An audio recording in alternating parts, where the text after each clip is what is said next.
जय हिंद दोस्तों। अररिया हब में आपका स्वागत है। आज हम लोग क्लास 10 का साइंस का 40 ऑब्जेक्टिव क्वेश्चन को देखेंगे। पहला क्वेश्चन के साथ स्टार्ट करते हैं कि किस जीव में हीमोग्लोबिन नहीं होता है। तो मनुष्य के ब्लड में हीमोग्लोबिन पाया जाता है, पक्षी में भी, लेकिन मक्खी के ब्लड में हीमोग्लोबिन नहीं पाया जाता है। तो हीमोग्लोबिन का क्या कार्य होता है? ये ब्लड को रेड करता है, यानी कि लाल करने का काम करता है। अगला क्वेश्चन है, हीमोग्लोबिन की कमी से कौन सा रोग होता है? तो हीमोग्लोबिन की कमी से एनीमिया रोग होता है। कौन सा रोग होता है? एनीमिया। और अगला ऑप्शन नंबर ए में है कि मधुमेह किसके कमी से होता है? तो इंसुलिन की कमी से मधुमेह रोग होता है।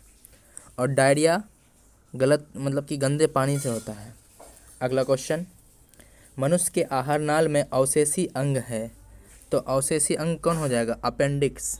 क्या हो जाएगा? अपेंडिक्स। निम्नलिखित में कौन ट्रिप्सिन एंजाइम का कार्य है?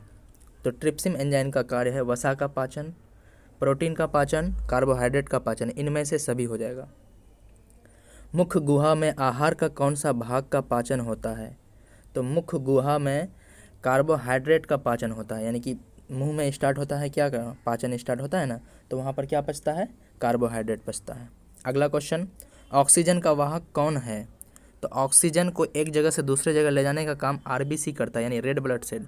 रेड ब्लड सेल के बारे में क्या क्या जरूरी है कि रेड ब्लड सेल लाल क्यों होता है? तो हीमोग्लोबिन के कारण होता है। इसका जीवन काल 100 से 120 दिन का होता है। अगला क्वेश्चन है, रक्त में शर्करा का स्तर नियंत्रित करता है। रक्त में शर्करा का नियंत्रण कौन करता है? इंसुलिन करता है। और इंसुलिन की कमी से कौन सा बीमारी होता है? मधुमेह का होता है। अगला क्वेश्चन, मानव शरीर में सबसे लंबी कोशिका कौन है? सबसे लंबी कोशिका पूछेगा तो तंत्रिका तंत्र कोशिका होता है। अगला क्वेश्चन, प्रकाश के परावर्तन के कितने नियम हैं? तो प्रकाश के परावर्तन के 2 नियम हैं। पहला क्या है? आपतन कोण परावर्तन कोण दोनों क्या होते हैं? बराबर होते हैं। और आपतन कोण, दूसरा है कि आपतन कोण और परावर्तन कोण और अभिलंब तीनों एक ही दिशा में, एक ही इसमें होता है, प्रतिबिंब में। अगला क्वेश्चन, अवतल लेंस का आवर्धन होता है। तो आवर्धन को m से डिनोट किया जाता है। m बराबर v/u होता है। क्या होता है? v/u। तो ऑप्शन नंबर डी आंसर हो जाएगा, ना कि u/v। ठीक है। अगला क्वेश्चन, दर्पण का सूत्र होता है। तो दर्पण का सूत्र होता है 1/f बराबर 1/v plus 1/u। Option number A. अगर लेंस सूत्र पूछे तो 1/f बराबर 1/v माइनस 1/u, ये हो जाएगा क्या आपका? लेंस सूत्र। अगला क्वेश्चन की ओर बढ़ते हैं। तो अगला क्वेश्चन कह रहा है कि टिंडल प्रभाव प्रदर्शित करता है। तो टिंडल प्रभाव प्रदर्शित करता है प्रकाश का प्रकीर्णन को। किसको? प्रकाश का प्रकीर्णन को। अगला क्वेश्चन, कौन सा लेंस हवा में अभिसारी लेंस भी कहलाता है? उत्तल लेंस को अभिसारी लेंस कहा जाता है। उत्तल लेंस को क्या कहते हैं? अभिसारी लेंस। और अवतल लेंस को अपसारी लेंस कहते हैं। क्या? अपसारी। ठीक है। अवतल को अपसारी लेंस भी कहते हैं। ठीक है। अगला क्वेश्चन, उत्तल दर्पण से प्रतिबिंब बनता है। तो उत्तल दर्पण से हमेशा आभासी प्रतिबिंब बनता है। उत्तल दर्पण से आभासी प्रतिबिंब बनेगा और अवतल दर्पण से हमेशा वास्तविक प्रतिबिंब बनता है।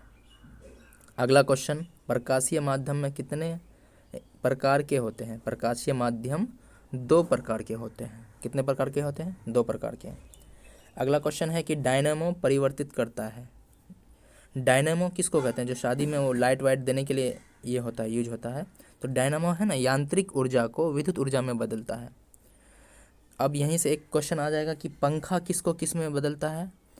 तो पंखा जो है इलेक्ट्रिक ऊर्जा को यांत्रिक ऊर्जा में बदलता है। अब मोटर बोलेगा तो मोटर विद्युत ऊर्जा को यांत्रिक ऊर्जा में बदलता है। इसका उल्टा हो जाएगा। इसी में एक होता है कि बैटरी किसको किस में बदलता है? तो रासायनिक ऊर्जा को विद्युत ऊर्जा में बैटरी बदलता है। अगला क्वेश्चन की ओर बढ़ते हैं। अगला क्वेश्चन है, इलेक्ट्रॉन पर आवेश होता है। तो इलेक्ट्रॉन पर आवेश होता है -1.6 इंटू 10⁻⁻19 कूलम। सी नंबर और डी नंबर एक ही है, तो दोनों सही हो जाएगा। आवेश का ऐसा ही मात्रक कूलम होता है, इसीलिए लास्ट में क्या लिखा हुआ है? कूलम। ठीक है। अगला क्वेश्चन, खिलौने में किस सेल का उपयोग होता है? तो खिलौने में शुष्क सेल का उपयोग होता है, यानी कि सूखा सेल। अगला क्वेश्चन, कार्य करने की क्षमता को कहते हैं, कार्य करने की क्षमता को ऊर्जा कहते हैं। ठीक है, यहाँ पर दिया हुआ है बल, तो बल बराबर क्या होता है? Mass into acceleration. ठीक है, द्रव्यमान गुना त्वरण। अगला क्वेश्चन है, निम्नलिखित में से कौन विस्थापन अभिक्रिया का एक उदाहरण है? विस्थापन अभिक्रिया क्या होता है? जो ज़्यादा रिएक्टिव होता है वो दूसरे कम रिएक्टिव वाले को विस्थापित कर देता है। जैसे ऑप्शन नंबर सी में देखिए, Fe प्लस CuSO4 है, CuSO4 को विस्थापित करके FeSO4 बन गया है, और Cu जो यहाँ पर था इसको क्या किया है? विस्थापित कर दिया है। यह विस्थापन अभिक्रिया है। और जैसे डी नंबर में क्या है? NaOH प्लस HCl, ये क्या कर रहा है? NaCl प्लस H2O बना रहा है, यानी कि यहाँ पर न्यूट्रलाइजेशन रिएक्शन हो रहा है। ठीक है, और यहाँ पर बी नंबर में ये कंपोजिशन रिएक्शन हो रहा है। ठीक है, यानी संयोजन अभिक्रिया, दो तत्व मतलब दो यौगिक मिलकर के एक यौगिक बनता है ना, उसको संयोजन अभिक्रिया कहते हैं। और एक यौगिक दो यौगिक में जब टूटता है उसको क्या कहेंगे? ये संयोजन अभिक्रिया हो गया, ये विखंडन अभिक्रिया हो गया, यानी कि टूट रहा है। अगला क्वेश्चन, निम्नलिखित में लवण कौन है? लवण यानी कि नमक भी बोल सकते हैं उसको, NaCl उसका फॉर्मूला होता है। बहुत बार आया हुआ क्वेश्चन है कि NaCl को क्या कहते हैं? लवण कहते हैं। नीला थोथा का अनुसूत्र है, नीला थोथा में 5H2O यानी 5 पानी का मॉलिक्यूल होता है, तो उसका फॉर्मूला क्या होता है? CuSO4 5H2O। यहीं पर आपको बोल देगा नीला थोथा के जगह पे जिप्सम, तो वहाँ पर क्या हो जाएगा? जिप्सम का formula CaSO4 2H2O, SO4 2H2O, यानी कि जिप्सम में कितना मॉलिक्यूल होता है पानी का? 2 मॉलिक्यूल होता है। यहीं पर एक क्वेश्चन आता है कि प्लास्टर ऑफ पेरिस का फॉर्मूला क्या होगा? तो सेम होगा CaSO4, उसके बाद हाफ H2O हो जाएगा, यानी जिप्सम में कितना पानी का मॉलिक्यूल? हाफ H2O हो जाएगा। अगला क्वेश्चन, गंधक की परमाणु संख्या है, तो गंधक का परमाणु संख्या 16 होता है। गंधक सल्फर को कहते हैं, किसको कहते हैं? सल्फर को, तो उसका परमाणु क्रमांक क्या हो जाएगा? 16 हो जाएगा, यानी एटॉमिक नंबर के बारे में पूछ रहा था। अगला क्वेश्चन है, अधातु के ऑक्साइड होते हैं। जब भी अधातु के ऑक्साइड के बारे में पूछा जाएगा तो वो हमेशा वो क्षारीय होते हैं, लेकिन यहीं पर एक क्वेश्चन आता है कि धातु के ऑक्साइड कैसे होते हैं? तो धातु के ऑक्साइड हमेशा अम्लीय होंगे। अगला क्वेश्चन, कार्बन है, देखिए कार्बन, हाइड्रोजन, ये सब जो है, हीलियम, कार्बन, ये सब अधातु हैं। धातु, अधातु और उपधातु को आप बढ़िया से पढ़ लीजिएगा। जैसे धातु में कौन हो जाएगा? लोहा हो गया, गोल्ड हो गया, ये सब क्या हो जाएगा?